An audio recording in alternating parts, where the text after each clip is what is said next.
Location: Intergalactic Trade Station Omega-7, a bustling hub where multiple alien species conduct business. Main character: Maya Chan, human explorer and engineer.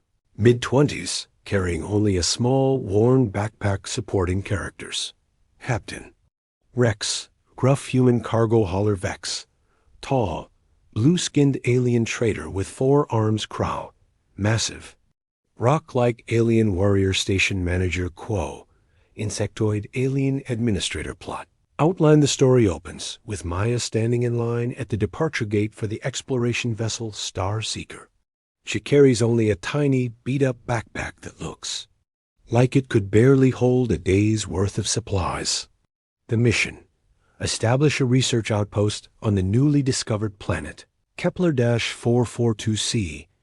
Other passengers, both human and alien, carry massive crates, advanced equipment, and military-grade survival gear. Captain Rex shakes his head in Maya's minimal preparation. Kid, we're going to an unexplored world for 6 months. That little bag won't last you a week. Vex, the 4-armed trader, laughs with his clicking voice. Humans are known for their poor planning. This one will be dead within days. The massive warrior Crow grunts in agreement, his stone-like features showing amusement. Maya simply smiles quietly and boards the ship. During the 3-week journey, other passengers continue to mock her preparation. She doesn't defend herself, just tinkers with small devices and reads technical manuals on her tablet. When they arrive at Kepler-442c, the planet appears hostile: dense jungles, extreme weather patterns, and dangerous wildlife. As they prepare to land, station manager Quo pulls Maya aside. Little human, perhaps you should return with the ship. This world will eat you alive. Maya politely declines and steps off the transport with her small backpack. While others unload tons of equipment, the group lands in a clearing surrounded by towering alien trees with purple bark and luminescent leaves. The air is thick with humidity, and strange sounds echo from the jungle. Most expedition's members immediately begin setting up their heavy equipment and defensive positions.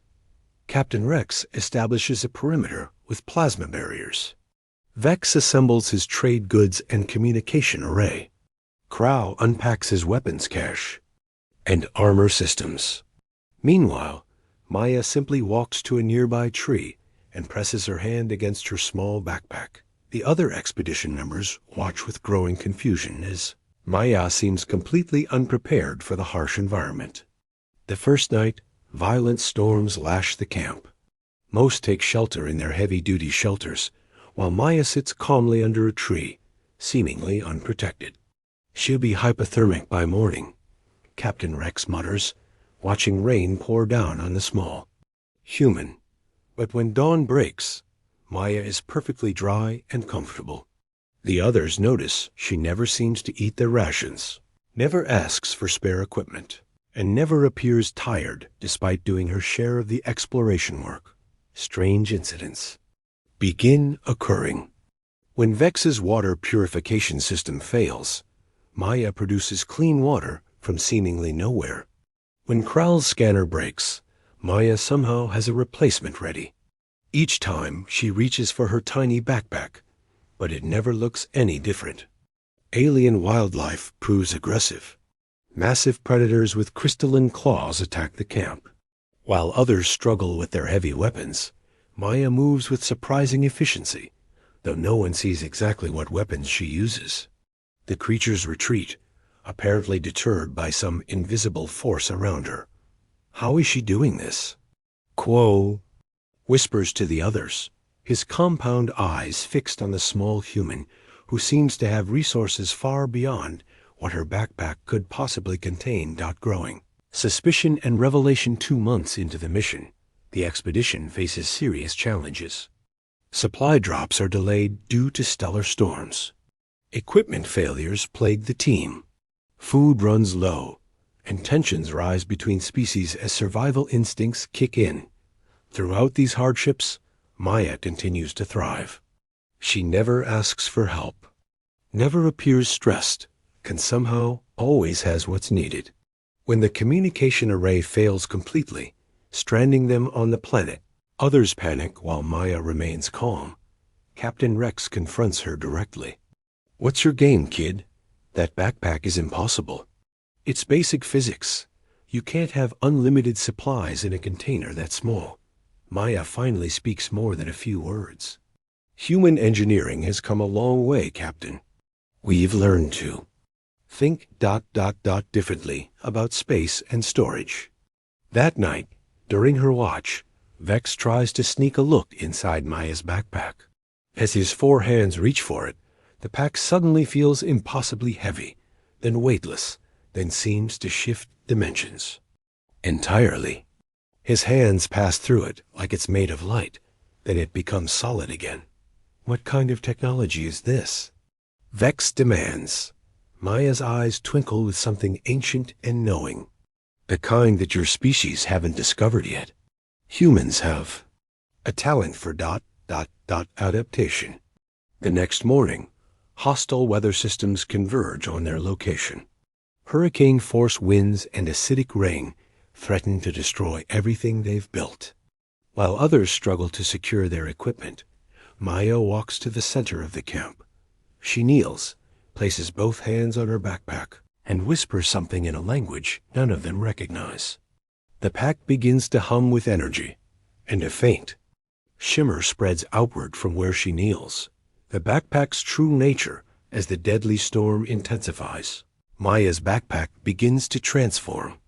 The warmed fabric shifts and expands, unfolding like origami made of light and metal. What started as a simple pack becomes a complex, geometric structure that defies visual comprehension.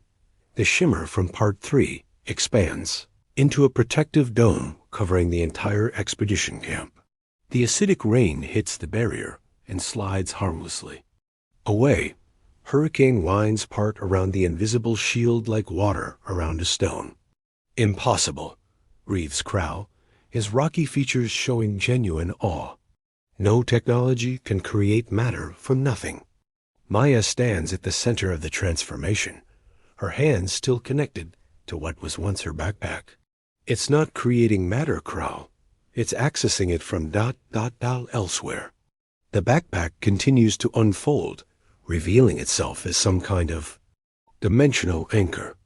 Sections materialize into walls, floor panels, and ceiling supports. What emerges is a fully functional base camp complete with sleeping quarters, a medical bay, workshop, communications center, and defensive systems. Captain Rex stares in disbelief. This is impossible. The energy requirements alone would need a fusion reactor. Humans learned long ago that the universe has shortcuts, Maya explains simply. We call it quantum folding. Space isn't as fixed as most species believe. Vex circles the expanding structure with his 4 arms spread wide in amazement. How long has humanity possessed this technology? Maya's expression becomes mysterious. Longer than you might think. We've just been careful about when to reveal it. The transformed camp provides everything the expedition needs and more. Environmental controls keep them comfortable. Advanced sensors monitor the planet's surface. Fabrication units can produce any tool or supply they require. Most impressive of all, the structure adapts, growing new sections as needed, reconfiguring itself for optimal efficiency. By the storm's end, what was once Maya's simple backpack has become a fortress that makes their original equipment look primitive. Station Manager Quo approaches Maya with newfound respect in his compound eyes. "Why hide this? Why let us mock your preparation?" Maya smiles gently.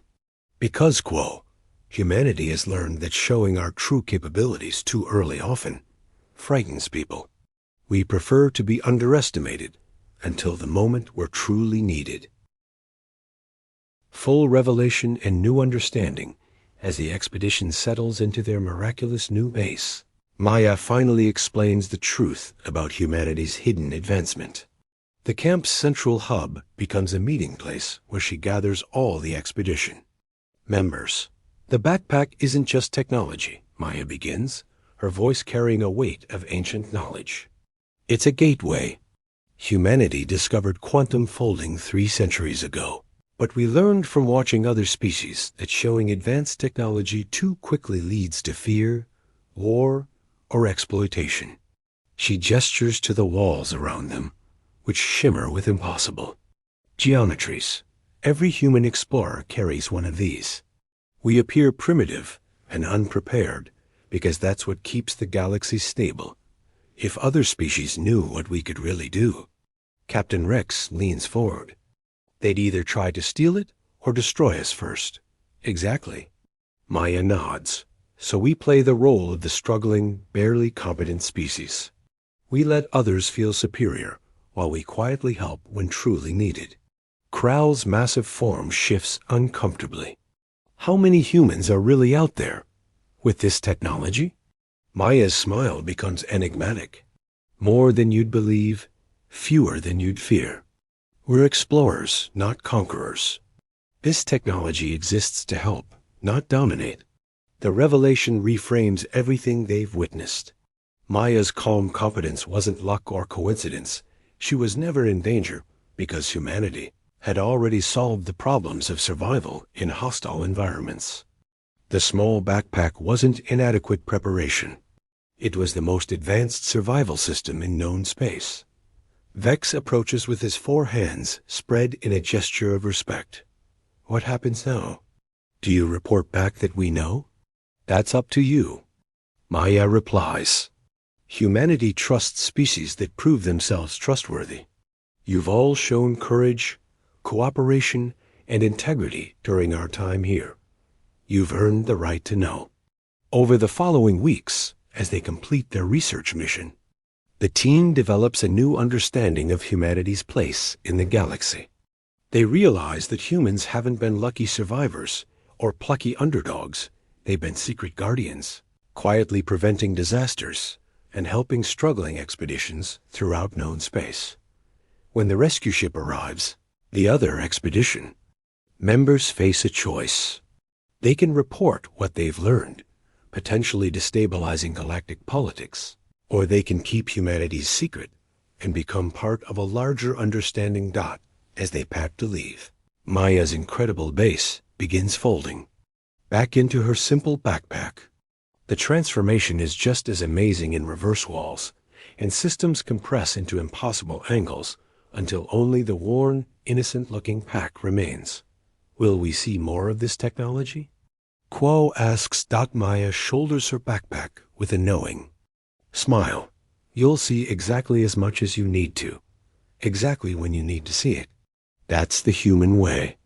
As their ship departs Kepler 442c, the expedition members look at humanity and at Maya's innocent little backpack with entirely new eyes. They've learned that sometimes the most powerful people are those who choose to appear powerless, and that true strength often comes disguised as simplicity. The story ends with Maya quietly taking her seat for the journey home, her small backpack tucked safely beneath her feet, while her companions finally understand that they've been traveling with one of the galaxy's most advanced beings all along.